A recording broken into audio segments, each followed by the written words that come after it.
Good afternoon, everybody. So today, I'm sorry, yeah, it's good evening. I'm sorry. Good morning, everyone. So today we'll be discussing about, my name is Navishri, and okay. So as you have already come a long time across of all the lectures that we have read before. So today we'll be reading about judiciary, the structure, functions, and its powers with respect to India, and how did the judicial structure has been divided and the various platforms that have been provided, and also how did judiciary what was its thing. I mean, how did this act as a third important most mainstream with respect to executive and legislative? And it also been an overarching arm sometimes with respect to the judicial review concept and also the judicial activism. So today we'll be reading about judiciary structure, powers, and functions. So let us understand like the judiciary, as we all know, it's a third most important organ. So the first other two would be legislative and the executive, right? So the main responsibility is to apply certain specific laws to certain specific areas and to settle disputes. So it will come into picture when there's a dispute. Now, how it will settle the disputes? It will look into the already existing laws that have taken on or the judgments have been given during certain times, and also it will it will help us understand how to approach an problem in constitutional methods or through procedures that has been established in the constitution.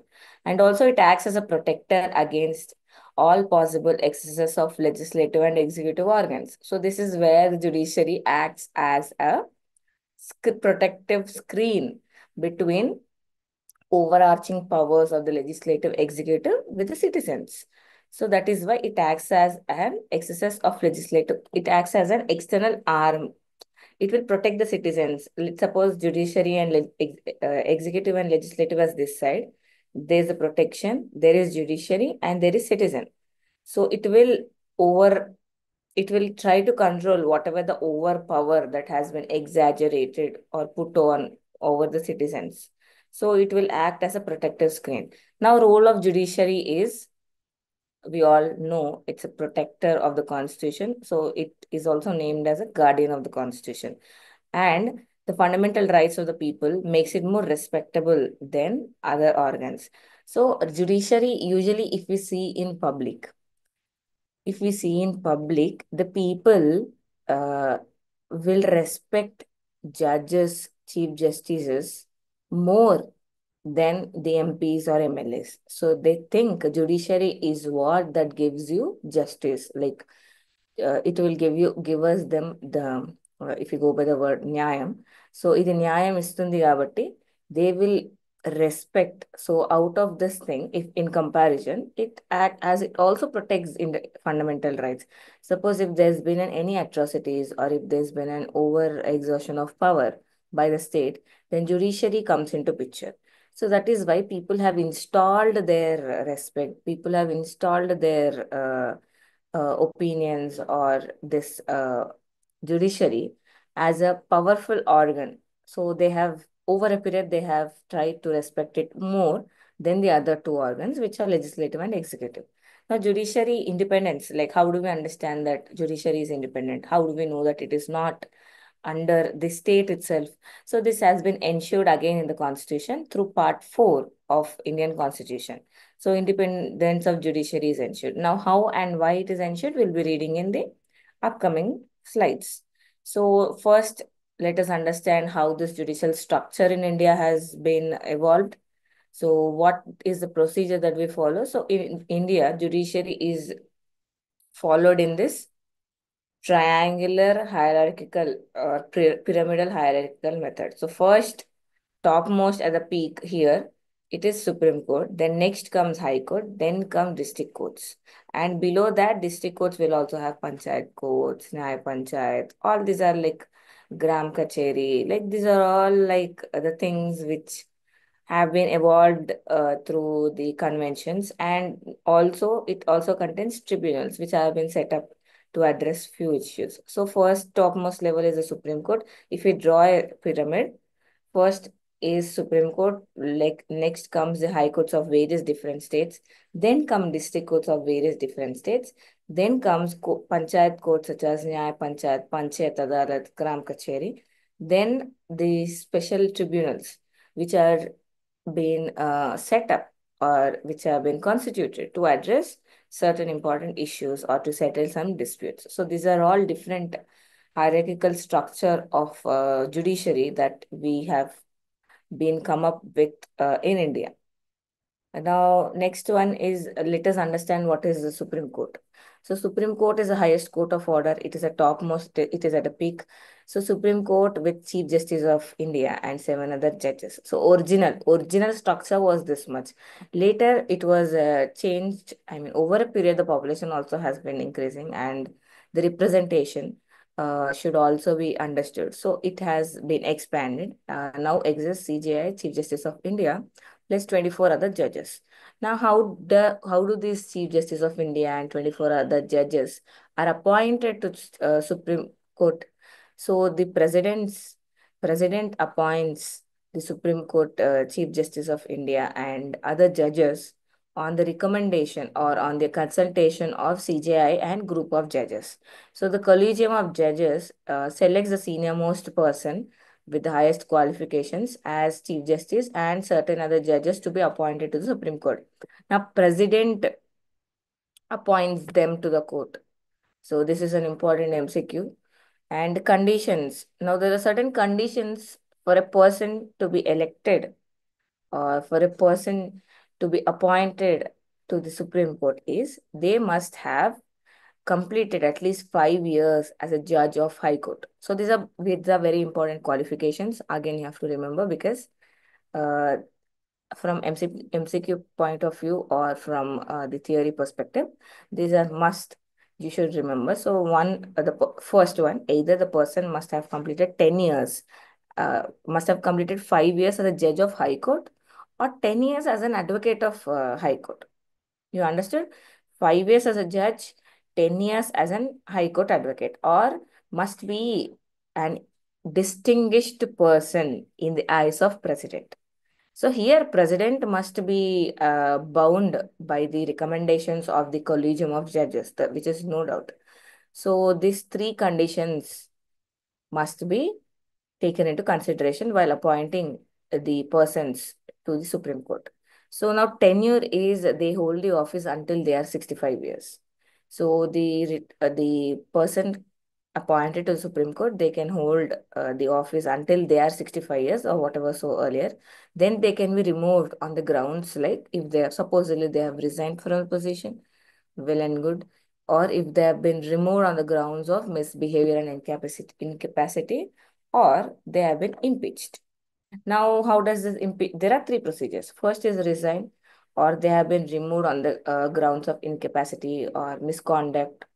Then third is like on the grounds of impeachment. Now, how do you impeach a judge of Supreme Court or any person like judge of high courts, etc.? So for that, each house of the parliament will have to pass a resolution. Now, this resolution must be voted and signed by two-thirds of members present and voting. So this is the impeachment procedure that has been implied to remove the impeachment procedure to be followed in removal of any judge of the Supreme Court. Now, how are the salaries are determined? Now, the salaries, the amount of salaries or amount of pay, it is determined by Parliament from time to time, but they cannot be voted, they cannot be put to vote in parliament because they are charged upon consolidated fund of India. So here you can see independence of judiciary is upheld. So here that is how judiciary is independent of the salaries and expenses are not put to vote. It is not like annual financial statement that it is put to vote in parliament. Now all the MPs will sit down to argue like this much salary, that much salary, this judge should be transferred here, transferred there, but rather they have this capacity to decide their salaries and from time to time and also other allowances. But It is only charged upon Consolidated Fund of India. This is direct. Now the privileges and immunities. So if we think about like how do we expect a judge, how do we expect a chief justice to be independent of all the pressure of all the thoughts and give judgments? So these have been provided through privileges and immunities so that their judgment, their arguments cannot be questioned in their capacity in court of law. So they have this immunity, they have this protection as a privilege from the Constitution. So the Constitution grants them immunity from criticism against decisions and actions made in their own official capacity. This is same like the MPs or the MLAs or the members of the houses where their actions or the judgments cannot be questioned in court of law. The same protection, same immunity is also provided to the judges itself. Then Parliament cannot discuss conduct of judges except during the impeachment procedure. So this is another privilege or the immunity that has been provided. You simply cannot open up a house or a session and sit down to discuss how this judge or this justice has been giving out their judgments. So you can discuss their disciplinary, you can discuss their conduct only if there is an impeachment procedure conducted out. So other than that, you cannot discuss about them in the parliament. So this is the privileges and immunities that have been provided by the Constitution for the judges and justices of the High Supreme Court or any other court. Now, the other functions of the Supreme Court is to give justice to the people. So this is to give justice to the people is any other function of the courts all over the world. And the main important function of Supreme Court is to interpret and application of the laws. So it is interpreter of the Constitution. It reads the instruments of instructions in detail so that it has been tagged or it has been evolved itself into guardian of the Constitution. So it guardian of the Constitution as in if suppose some law or some policy or some action of the government is said to have violated certain guidelines, certain provisions of the Constitution. Now, immediately Supreme Court, as it has taken up this position of guardian of Constitution, it will look into how these things, how this provision, how these policies or how these acts have been violating the Constitution provisions. So that has to be followed compulsorily. So it acts as a guardian of the Constitution and protection of rights. Of course, if person is said to have been while going to the court instead of their rights have been violated, so it must and should protect the fundamental rights of the citizen. Now it has power to get its decision and judgments enforced. So the Supreme Court, it can ask through writs the public authority or subordinate courts or any individual to follow its procedures, to follow its judgments. Otherwise, it will be termed as a contempt of court. So you cannot disrespect their decision also. So this is how the function of Supreme Courts or the powers of the Supreme Courts have been upheld in India. And they have a special role in federation. Now, as we know, India is a cooperative federalism. So here, in order to settle, now in federalism, we say that the disputes between the center and the state will be settled. Disputes between the states and the states will be settled. Now, who will settle these issues? It is a Supreme Court that is at the center of the authority or the center of or the top of the pyramid. It will it will settle the disputes between various states or between the states and the various center and the various states or in between the states. So it is ultimate interpreter or an ultimate dispute settlement mechanism has been adopted by the Supreme Court. Now it has independent judicial administration that we have read already that the various appointments or the various committees, the parliament has no say because it is a collegium of the judges that decides among themselves that this so and so senior most person have to be appointed to such roles.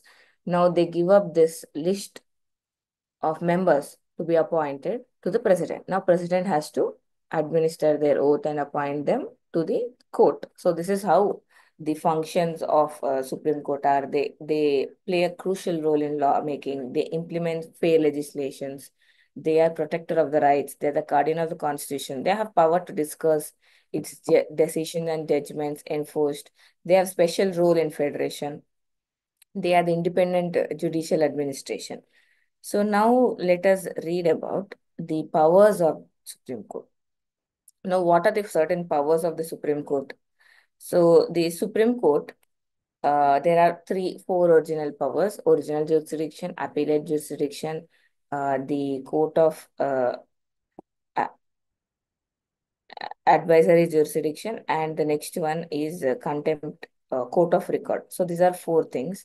So the in original jurisdiction is Article 131, then appellate jurisdiction, then advisory jurisdiction is Article 142, then court of record is Article 129. Now original jurisdiction means under Article 131. Cases can solely begin in Supreme Court. So there are certain cases which are said to be begin in Supreme Court, and it settles the disputes between government of India and on one side and various other governments on the other side of the state. Then disputes between government of India or one or more states on one side and one other states on the other side. Then it disputes settlements between two or more states. For example, this can be seen in interstate water disputes like Kaveri water dispute, Godavari water dispute. This has been going on between two or multiple states, right? So now, if you understand, like who will settle this disputes between multiple states? The high courts of their respective states cannot settle these disputes.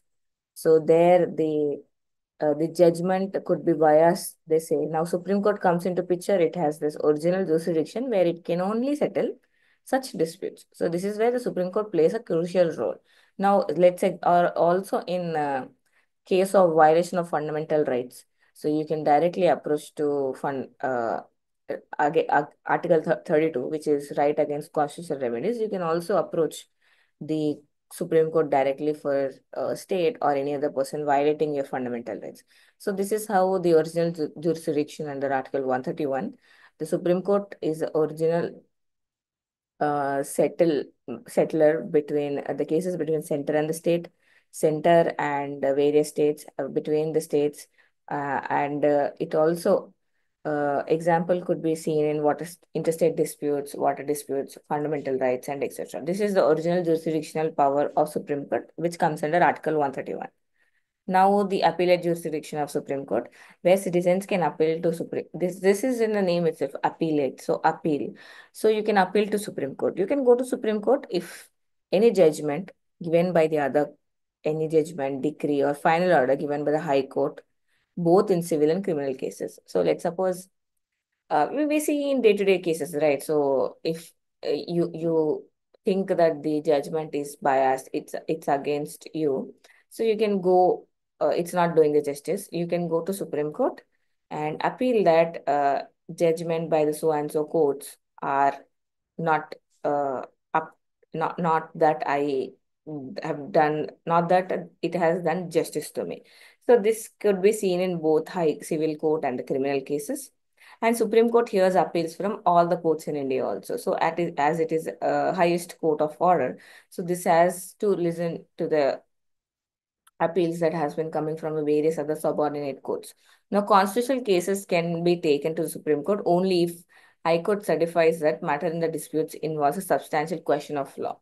So you can go to High Court stating that your fundamental rights or any constitutional rights have been violated. They can deny, saying that it involves the matter of question of law or the constitution in between. So you can go to Supreme Court. So now Supreme Court has to take these cases. So this is where the appellate jurisdiction comes into picture. The constitutional cases could be appealed or taken to the Supreme Court only if the High Court certifies that matter involves a substantial question of law, where it tries to question the already existing law, So where the Supreme Court acts as the original guardian or the interpreter of the laws. So this has to take up these cases on certain matters as such. Now, advisory jurisdiction, Article 142, President of India can refer any matter that is of public importance to the Supreme Court. So Supreme Court has to give their advices or opinions as it is pertaining to constitutional or any legal disputes. Now, president is also she can go to the court. She can write to the Supreme Court asking to give their valuable opinion. But she's also advised. She's also not bound to accept those advices. Like compulsory, it is not binding on her. But government usually they seek this legal opinion of the Supreme Court only to avoid any future litigations and future court actions on it. So this is like prevention better. So prevention method where they say prevention is better than cure. So it actually seek the court's opinion in matters pertaining to litigations or some any legal matters. And government can make upon the advice of the Supreme Court, it can also make little changes into the actions and the legislations. And also non-exclusive original jurisdiction such as review jurisdiction. Now, Supreme Court again has this review jurisdiction where it has power to review its own judgment. This can be seen in various constitutional amendments case, Gopalan case, Keshavananda Bharati case. So where Gopalan case, all these things where the constitution it was argued for the basic structure of the constitution. The court has been re-reviewing its own judgments in various other cases. So that is what the original jurisdiction of non-exclusive original jurisdiction such as review jurisdiction is a sole power of Supreme Court. So now it is also a court of record where it will look into under Article 129, it will look into the cases that has been already previously discussed and it may refer.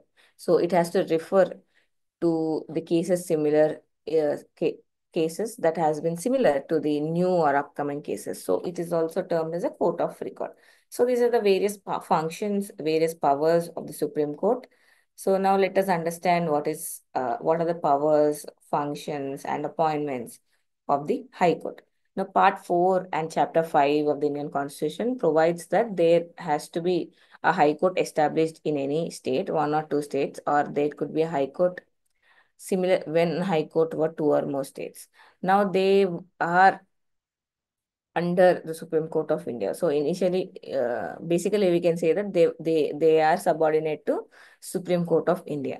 Now, who appoints the judges and chief justices of High Court is by the President of India. They are appointed upon the recommendations of collegiums of the Supreme Court.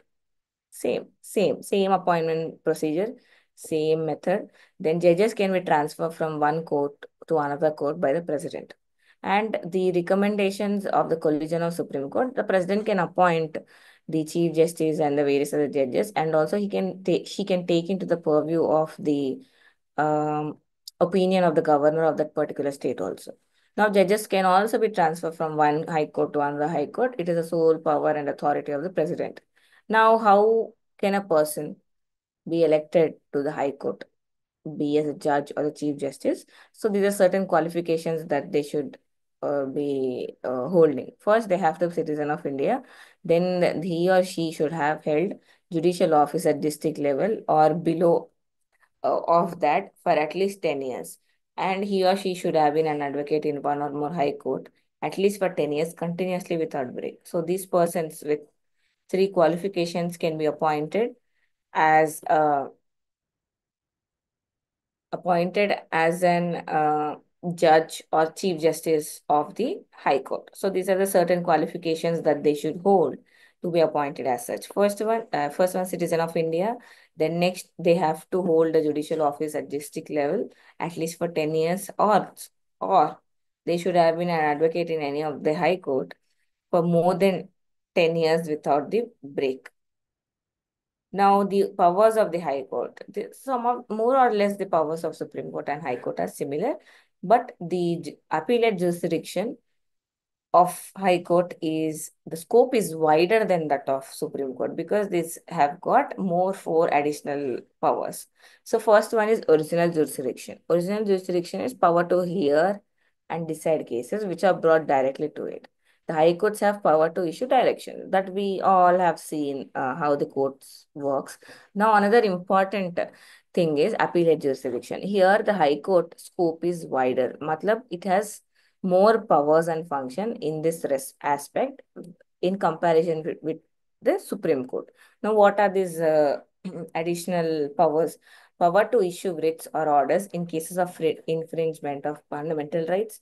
Then power of superintendence over all the courts and tribunals except those are dealing with the armed forces. Then power to transfer cases to itself from subordinate courts and power to interpret, power to appoint the officers and the servants of the High Court. So these are the additional functions of the High Court under appellate jurisdiction, where it makes the scope wider than that of Supreme Court. So this you can understand in cases writs issued in case of fundamental rights, then superintendence of all other courts, then power to transfer cases to itself, then appoint officers and servants of the High Court. Now it is also a court of record because High Court is also a court of record because lower courts in the state are bound to follow the decisions of the High Court, which are cited as a precedence. So this is the powers and the functions of Supreme Court and the High Court in relation. Now let us understand the another set of codes, which is subordinate codes. So the subordinate codes here, this diagram, this table, this flow chart, this is very important for you to like you have to understand these mind maps so that the things will be better off for you in MCQs and the theory answers. Now, this first one, the subordinates codes are divided on the basis of civil codes, criminal codes, and the revenue codes. Now, civil codes are divided into district judge courts. So now the family courts are is subordinate to district judge court. Then municipal court and some small other courts will come into picture. Then criminal courts is subordinate to sessions judge or district and sessions judge. Then it will also look into metropolitan or magistrate, class 1, class 2, class 3. Then revenue courts is a board of revenue. Then it is a commissioner or the collector of the revenue taxes. Then further it will be held as Tahsildar and later the next in power comes Naib Tahsildar. So the civil courts will look into is also called as sessions judge. Criminal courts is also called as district and sessions judge or sessions judge. Then they will look into metropolitan or magistrate cases. Then family or subordinate court because it's matters pertaining to civil matters.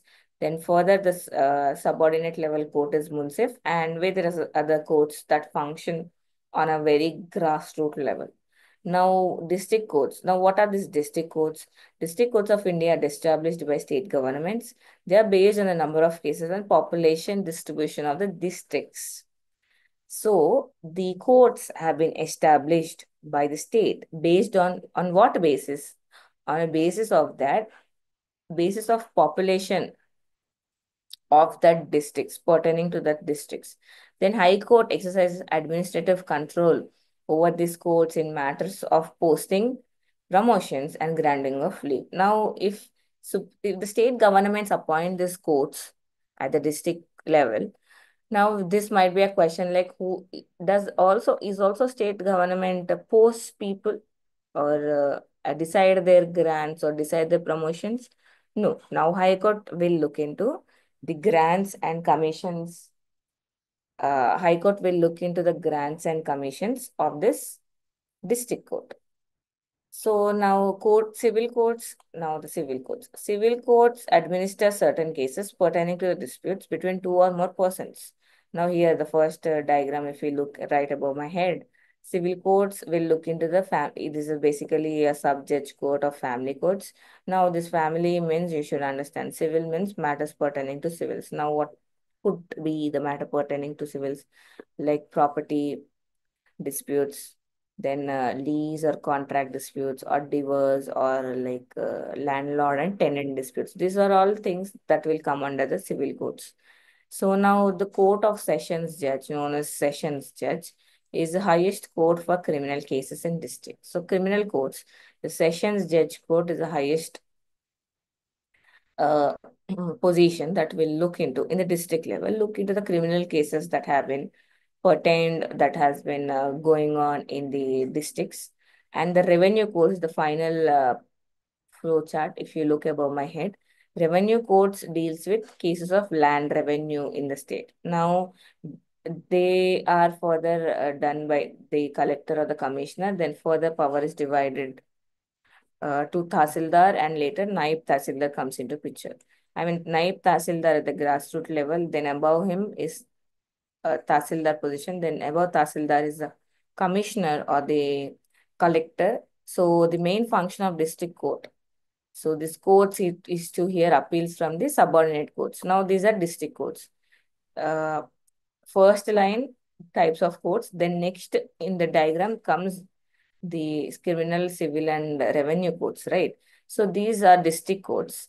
They will hear further appeals from the subordinate courts in the down. Like if we look right beside my head, which is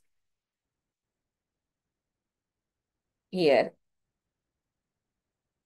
the Munsif, Tahsildars, and all these things, they will take the judgments or the decisions to the district judges or the sessions judges. So they will look into the decisions taken by the subordinate people. So they also take up original matters under special statuses like Succession Act, then Guardian Act, or what Guardian and Wards Act, then Land Acquisition Act. So these are the basic functions or uh, the subordinate power that has been divided to the courts as such. Now, the independent judiciary. As I've said, how do we understand that judiciary is independent in India? So it is a dispenser of justice. It is also protector of rights of people, then guardian and protector of constitution, then arbiter of interstate disputes, then it safeguard against legislative and executive excesses, then it checks against arbitrary powers and functions by the power holders. It is also guardian of law and justice. It is a cornerstone of every democratic government upon it is built upon the structure of civil society. So the civil liberty. So these are all the matters that can be put on if you are talking about or explaining how the judiciary is independent. So these are certain matters that you can work on. Then how it is organized. So it is only highly and qualified experienced judges are appointed. Then prevents excessive legislative from committing excesses. Then, to maintain and independently run the judicial administration, it is also a guardian and protector of the constitution. So it ensures that full, fair, and less expensive opportunities to the people in defending their rights and getting justice. And appointment of judges must be fair, systematic, and effective and transparent. Then removal of judges should be difficult, and no single authority has this power to remove the judges. So this is how the duly the independentship of judiciary is maintained. Now, judiciary's main another important function is to provide a platform for the people where their disputes are settled at a very cheaper price, or like why? Because this gives entry or provides opportunity for every person, for every citizen to defend themselves, to present themselves in court of law. So that is why must ensure full and fair and less expensive opportunities to the people defending their rights and getting justice. This is a sole point of provision where the courts are established in India. So this is the important function or important point on which this has been understood. Now let us understand the judicial review. So what is judicial review? Judicial review, you might have come across it. You will be coming across it now and then. And this has been uh, very much in news with post 90s and all, because the cases, it was very much in news with the recent times with the information that the citizens have been getting. But judiciary has been playing a very crucial role since the beginning of the independent India. So this doctrine, basically, this is not something that has been of Indian origin. This has originated in USA in Marbury versus Madison case in 1803. So this has been conferred by Constitution of India also, because judicial review is one of the basic structure of Indian Constitution, and judicial review cannot be curtailed by constitutional amendment. So you cannot make a constitutional amendment which can cut off this power of courts. Okay, so that is very important. And is judicial review same as writ? You also should understand, like, what is writ and what is judicial review.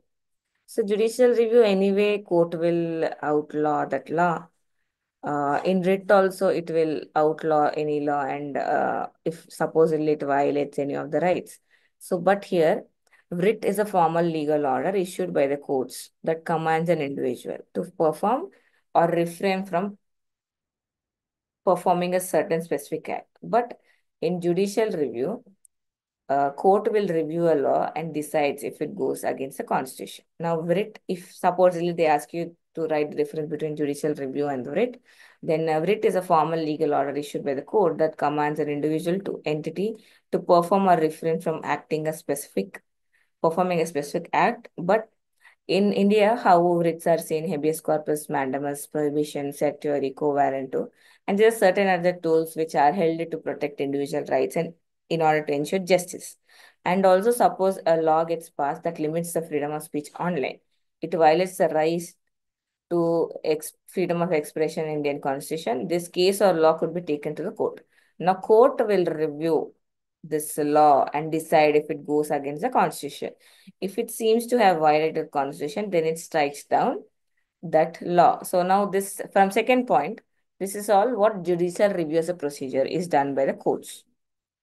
Okay, so this is basically belonging to the law that is said to have violated any individual's uh, rights or anything. And if it is against the government making policy. Okay, so if the policy is said to have violated certain provisions of the Constitution, then court has the right to outlaw and declare that policy as a violation against the provisions of the Constitution, and he can strike that law out. So this is the difference between writ and the judicial review. Now, meaning of judicial review. Judiciary or courts examines the constitutional validity of law, acts, or executive orders. So let's suppose if they are said to have violated the constitutional provisions, they can be declared ultra vires, null, and void. Now, what does this statement mean? Let's suppose the judiciary will look into if a law or an act or an executive order also. And if judiciary thinks that this law, act, or executive order is against the provisions that have been mentioned in the Constitution. Okay, let's supposedly it violates the constitutional provisions. Now, what will judiciary do? It will outright cancel out that law made by the legislative and executive. You're getting it? So this is how powerful the courts are. Now, this they can declare it ultra vires from whatever the time period they have been coming out. They can declare them as null and void. So this is a very powerful statement or very powerful function of judicial review in to the courts in acting them as a protector, as a screen with the overarching power of the legislative and executive to the citizens. Now, this could be classified into three types. For like constitutional amendments, legislation of parliament and state legislative, administrative actions of union, state, and authorities under it. So there are two functions of judicial review which will look into the issues that have been mentioned in this three types. So the first one is it legitimizes government action. Then it protects the constitution against undue encroachment by the government. So if somebody asks you important functions of the judicial review, then you can point out that it legitimizes government action. So how does legitimization of government actions works? Let's suppose it will be reviewing the case. If the constitutional provisions are been followed by the government in formulating that policy, yes, judiciary will not cancel that law out. But if judiciary has found out that it is against the constitutional provision, it violates certain principles of the constitution or the fundamental rights of the citizen, then yes, it can outright cancel that law out. So these are two important functions of judicial review. Now, how did the concept of judicial review emerge? This is like basic question that have we have to read with. Basically, in USA, Supreme Court of USA is the most powerful court in the world. So the Supreme Court of USA, it also be over a period, it also be termed as a third chamber. Why? Because it has immense power over legislation and administration, where it came to be known as the third chamber. First two chambers are the Senate and the Congress. So later, this has been uh, like striking out laws which have been against the constitution. So this has come up with that. It was named, actually given a name like third chamber, just like how the Supreme Court in India is given a name of guardian of the constitution. So Supreme Court uh, review laws and executive orders to ensure that they do not violate the constitution, and not and only valid laws are passed by the Congress. So this is the basic concept where this judicial review has emerged. Now, the judicial review in India. So, Constitution of India is more similar to that of Constitution of America than to British, because we have adopted this judicial review in India, because in Britain there is no authority above that of Parliament. So, but here India is sovereignty is vested in the constitution, so there is no authority above the constitution. So we have went for constitution based law rather than the parliament highest authority based law, that of Britain. So the doctrine of parliament supremacy, we have doctrine of constitutional supremacy. So no court can constrain or enforce provisions of the parliament acts. In India, parliament is not supreme, but rather constitution is supreme law of land. So Parliament is competent to pass laws only with respect to provisions that have been provided in the Constitution. So it cannot outlaw the provisions. It cannot overpower the provisions and cancel out them and make law saying that we have lawmaking authority. That is not possible in India. So Supreme Court can come out and stand as a competent authority to look into such legislative actions, enactments, or encroachments. Now, doctrine of Indian judicial review can be seen in certain articles, Article 13, Article 32, Article 131, Article 143, which is President can seek opinion of Supreme Court on question of law. Then Article 226, 227, 245 is territorial laws made by the Parliament and is legislative of state. Article 246 is subject matter of laws made by the parliament and legislative. Article 251, 254, which is basically it settled disputes between central law and state law. So over that, state law shall prevail. And the how main important question is, how does constitutional validity of law can be challenged? So this has to be a main question that any student has to come up with. So this can be challenged in three certain ways. The first one is when law is not competent with the legislature just been passed. When second one, when it is repugnant to the provisions of the constitution. Third, if it infringes one of the fundamental rights. So in three cases, like if the law is against the constitutional provisions, and second one is if law is not under the competence or not under the authority of the parliament or the legislature that has passed, like where the parliament doesn't have the authority over that spaces. In that space, if it has on that subject, if it has passed a law, then that could be termed as an violation of constitutional provision. Then second one is if it is against the constitutional provisions, and third one if it's said to have violated the fundamental rights of the citizen. So on these three different grounds, the court can any law can be challenged in the court on these three violations on the constitutional validity of the three places of the laws.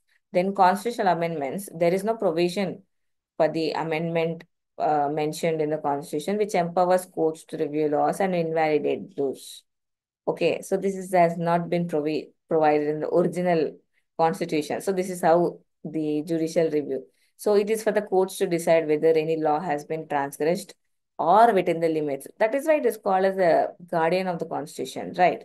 So this can be seen in different cases like Shankari Prasad versus Union of India, where the first amendment to the constitution was challenged on the grounds of violation of right to property. So right to property was removed as a fundamental right, and later it was been termed as a legal right. So in this Article 368 judgment empowers the parliament to amend constitution without any exemption. So Shankari Prasad said that, Shankari Prasad versus Union of India, the court said that the under the Article 368, the parliament has amended the certain laws, so that cannot be questioned. Okay. So but in Sajjan Singh case also, amendment of 1917 constitution was challenged on the grounds of violation of fundamental rights. The judgment same went with Shankari Prasad's case, it did not change. But Golaknath was a state of Punjab. Amendments, three of the amendments are questioned. Now, the parliament, what did the thing come up with is Article 368 under Parliament has no right to take away or abridge any fundamental rights, but it does not contain the power to amend the constitution.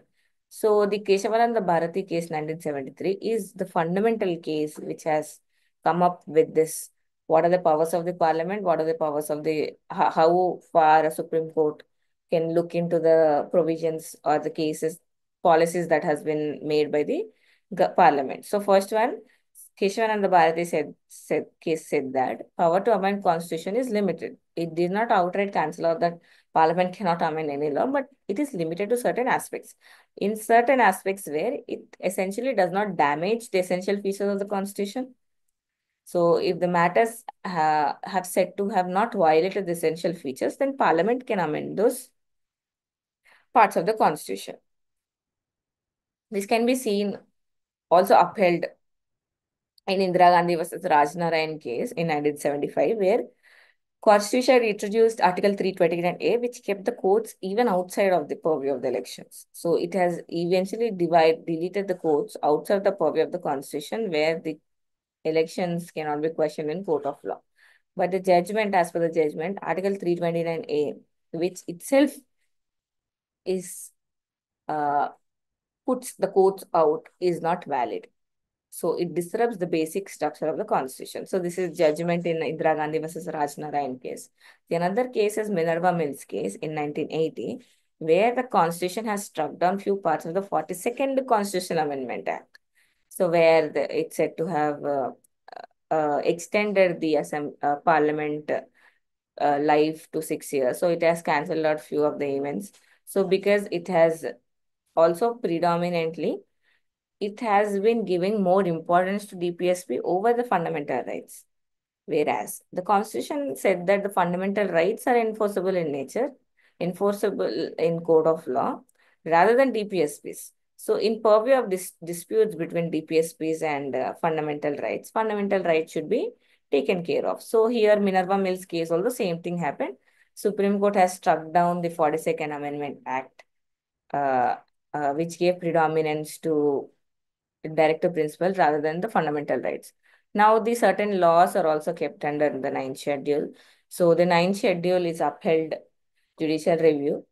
So, judiciary, let's suppose the matters kept inside of the ninth schedule, judiciary cannot declare those laws as unconstitutional or ultra vires, but no laws shall have immunity from it. Although certain laws cannot be questioned in court of law, but it totally does not deny the judicial review or the court's position to review those laws. So this is what you should understand about ninth schedule. Now, constitutional bench declare that no laws shall be held from the power of judicial review, and certain significant cases that have been dealt with ninth schedule are Keshwananda Bharati case, Vaman Rao case, I.R. Koilo versus State of Tamil Nadu. So now what happens in Kesavananda Bharati case, we all know that the Supreme Court are like the acts under ninth schedule are open to the challenge if they said to have violated the basic structure. But also in Vaman Rao case, various acts and regulations in the judgment of Keshavananda Bharati case are also valid. Like it has upheld the same judgment that has been followed by the Keshwananda Bharati case, if they do not damage the basic structure of the constitution. Even with the Iyer Coelho versus State of Tamil Nadu 2007 also, the same case also reaffirmed that this shall be the procedure for now on. So this is how the laws under 9th schedule will also come under purview of judicial review if they said to have violated the basic structure. So these three cases, Keshwananda Bharati case, Vaman Rao case, and Iyer Coelho versus State of Tamil Nadu, they reaffirmed the judgments saying that the courts can still review the laws under 9th schedule. Then judicial review is a basic structure of the constitution, and it could not be taken away by putting a law under 9th schedule. So this is what the finalized constituted meaning or the definition of judicial review or the scope of judicial review in India. Now, basic principles of judicial review. The Supreme Court has evolved certain maxims, certain rules and procedures to follow in interpreting any law, so that it could not be termed as an overarching on the functions or limiting the functions of the legislative and executive. The law will be declared unconstitutional if it is not free of from doubt. Then court will decide the constitutional questions if it is capable of being decided on the other grounds. Then also the third one is court will not hear objections to the constitutional validity of the law if the person is not getting affected by it. So these are the certain procedures, because if these procedures have not been kept, the courts will be flooded with the cases. They will be flooded with the cases that would be under the purview of judicial review. So these are certain stipulations that it has come up with. So only certain cases under, if they tick any of the boxes, then only will consider it as a judicial review case. So first one, declared unconstitutional if it is not free from doubt. Then court will not decide constitutional questions if it is capable of being decided on other grounds. Then court will not hear objections to the constitutional validity if the person is not getting affected from it. Then importance of judicial review is to uphold the supremacy of the constitution, to maintain balance between the center and the state, to protect fundamental rights of the citizen. Constitution is the supreme lex and permanent law of the land. That is what we follow. Court is ultimate interpreter of the constitution. Judge's duty to pronounce validity of the laws, interpret laws, ensure balance of power.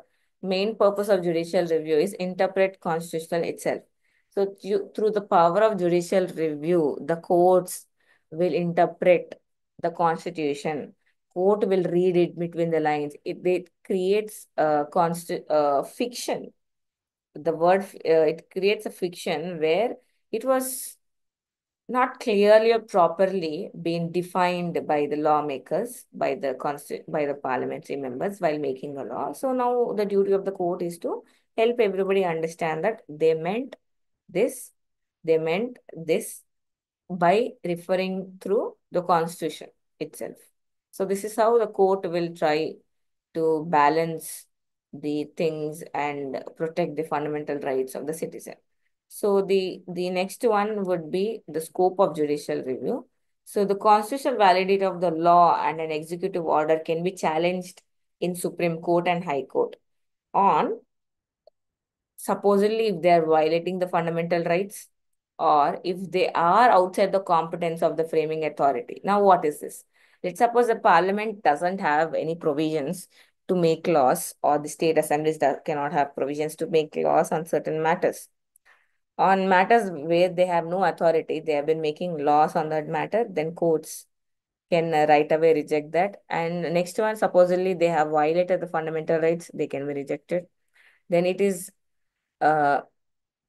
although we say that we have taken this from the American Constitution or American following of Supreme Court, it is still narrower than the American form of judicial review. Why? Because due process of a clash between a due process of law and procedure established by law. Now, what is the procedure established by law? It means the law enacted by the legislature is deemed to be valid if the correct procedure is followed. No, now due process of law is a doctrine that not only checks if the law deprives life and liberty, but also follows if the law is fair and just. Thus, this is how the uh, scope of judicial review is narrower in India than that of Supreme Court. So court can declare laws and violate on grounds of being unlawful or procedural grounds, but it has been criticized as a third chamber.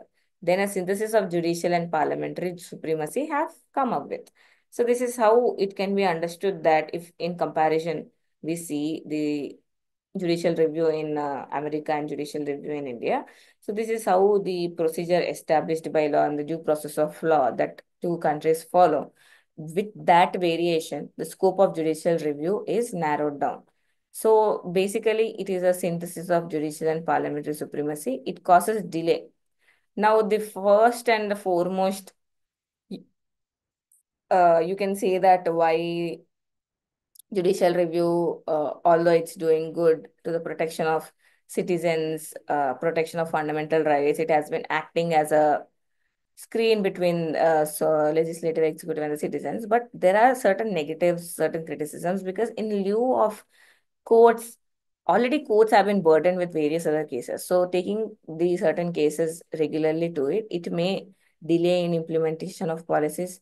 It aims or make authorities reconsider their decisions. It does not usually guarantee cancellation. It just reviews, and the authorities might just change some of it, and they can still pass the same bill, same policy.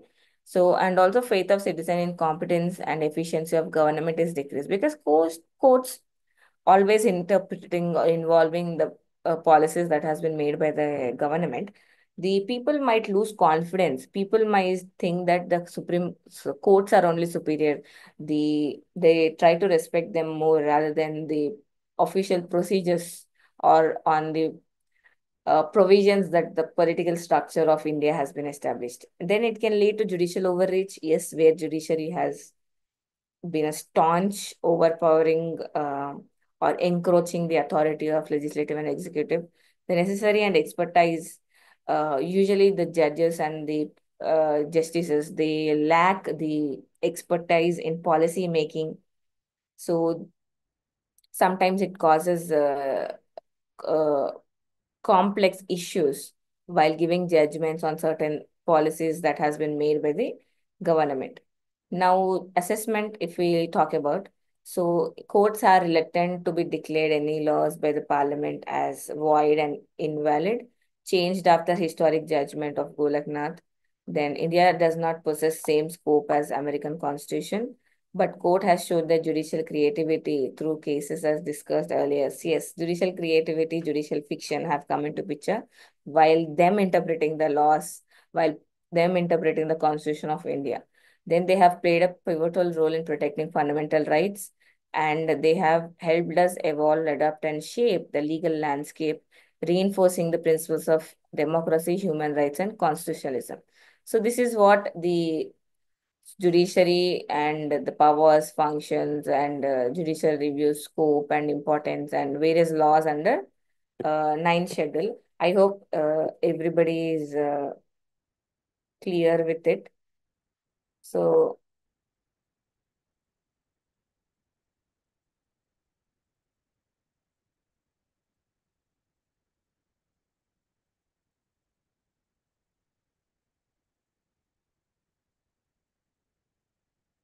this is what we have read in today's lecture. So I hope everybody is clear with it, and we'll talk more about the other issues and other topics in the next lecture. So have a great weekend. See you all.